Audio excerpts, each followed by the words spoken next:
So have you seen graceful failure? So failing gracefully. So do you have some Yeah. examples where if there is a failing, it should be done like this? Yeah, that's actually exactly the term I use in the book. I teach a course at Harvard Business School on entrepreneurial failure, and we teach the students what are the elements of a graceful failure, and a graceful failure. A few things are true. You, the entrepreneur, communicate openly and transparently to all the stakeholders. It won't be a surprise to you that many entrepreneurs, when they fail, they sort of dive into a hole, and because of the stigma of failure, and they're not eager to communicate with anyone.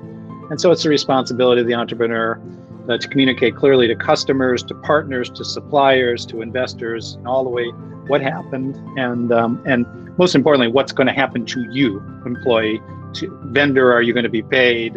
Investor, are you going to get any money back? So communicating is important.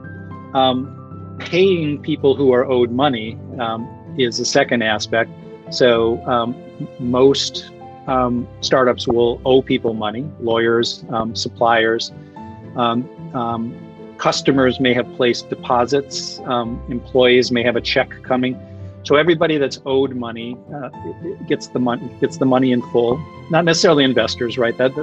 People who hold equity may get back 10 cents on the dollar, and that's better than nothing. But paying everybody who's owed money is another element of a graceful shutdown, as is with employees, being very clear with them on what happens. Will your medical benefits be covered? Helping them get a job. So that's the second element. And then the third element of a graceful shutdown is an entrepreneur who's actually learned something from the experience.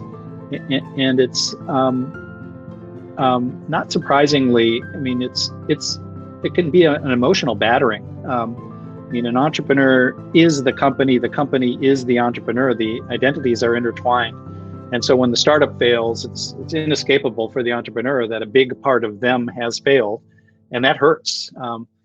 So you see guilt and shame and anger and regret and every emotion you can imagine. And when those emotions are so strong, it can be very difficult to learn anything, right? They cloud your ability to sort of make sense of a situation. So the entrepreneur has to let the emotions calm, and that takes some time and some distance. Best way to do that, to recover and heal, is to alternate between ruminating, which is inevitable, and you're only going to learn if you think about what happened, and finding some distraction. Because if you do rumination 100% of the time, you will literally make yourself crazy. I mean, you'll probably become clinically depressed. And so they have to find this balance between distraction and rumination, and let time heal. Find a side project, do some exercise, whatever it is, some yoga. And then the challenge of learning from a failure is there are two responses. One is probably more common than the other. The common response, it goes back to the fundamental attribution error, is to blame other people. Wasn't my fault. My co-founder lost attention. My investors pushed me in the wrong direction, et cetera, et cetera, et cetera. And you chose the co-founder, you chose the investors. So at some level, you've got to take some responsibility for those kinds of choices. Sometimes it is truly out of your control. I mean, COVID killed hundreds of thousands of young businesses through no fault of the entrepreneur. And so sometimes it's true, it is other people's fault, or the universe is to blame. And at the other extreme are entrepreneurs who actually take too much responsibility for what happened. They beat themselves up. I'm not good as, I wasn't a good entrepreneur. I never will be a good entrepreneur. I never should have done this, and I should never do it again. And that's sometimes true. There are some people who are just temperamentally and psychologically ill-suited for the role, but they are rare. And it's more often the case that it's more complicated than these people assume. So you want to avoid those extremes unless they happen to be true, and find the space in the middle where you actually will take responsibility for what happened, understand what happened and your role in it. And if you can explain that to other people, that's actually the last aspect of a graceful shutdown.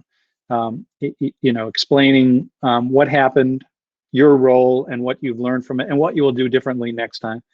And an entrepreneur who's paid people who owed money, helped employees get a job, communicated clearly, and can explain what to do next, that's the entrepreneur who will bounce back stronger and gracefully. So one thing I was thinking about. So I was speaking with an entrepreneur friend of mine. He's running a unicorn startup now, and he talked about. He gave a very good analogy. He said, "Vishal, you know what?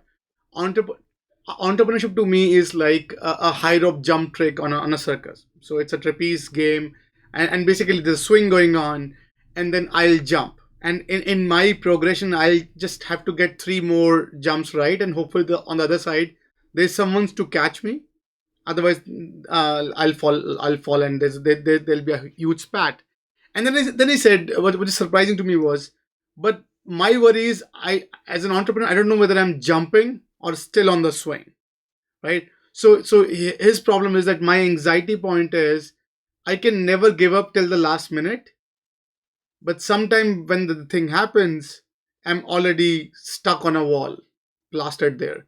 So from and when I was listening to about your graceful exit strategy, so I wondered, like, if I combine both these philosophies, right? Don't give up till the end, or g- sort of jump or fall gracefully. Like, how do you come at a chord between these two theories? Um, so one of the findings from the research is that if you talk to entrepreneurs who failed, a lot of them, many of them a pretty large fraction of them will tell you they waited too long to shut the business down, and um, stayed on the swing too long, I suppose, in that analogy. Mm. And there are a bunch of reasons for that. It's important to understand these reasons as an entrepreneur. There are a lot of things you have to try when the company is struggling. And each of them takes some time, right? You may do a pivot. You may sort of change your business model or target a new customer. And particularly if the company has some scale, it takes a lot of energy to move an entire company in a new direction. And then it takes time to see if the pivot is working. You're going to try to raise more money. That takes time. When that fails, if you try to raise from new investors, then you have to go back to your existing investors and try to get them to put more money in. That's incredibly emotionally fraught, basically, for a whole bunch of reasons. They've now seen that you've tried a bunch of things and they're not working. They know a lot, and they're debating whether they should throw good money after bad. You'll try to sell the company. When you can't raise more money, you'll try to sell it. And here it's tricky because basically you're going to get a lot of interest. When you put your company up for sale, every competitor in your space is going to want to take a look. Why? Of course, they want to see what you're paying your employees and talk to you about your strategy and so forth. So, but it's deceptive. It can be very deceptive, right? They can sort of string you along and not really be interested, or work you down. So without killing you, you sort of weaken to the point where if they're going to buy you, they'll get a really good deal. So you try to sell, you try to pivot, you try some layoffs, you try a little bit of everything. And the thing about startup failure is it's rarely one decisive event. You know, the rope on the swing breaks. It's usually a series of small wins and a larger number of small problems, and the problems are accumulating faster than the victories. But hopeful humans can always sort of see a different pattern in that data. There are other reasons, right? The identity of an entrepreneur is somebody who persists. And so if I throw in the towel, if I quit, am I a good entrepreneur? An entrepreneur has an entire team that earns its living because of the company. They get their medical. Somebody's having a baby, and we shut the company down. How will they pay their medical bills?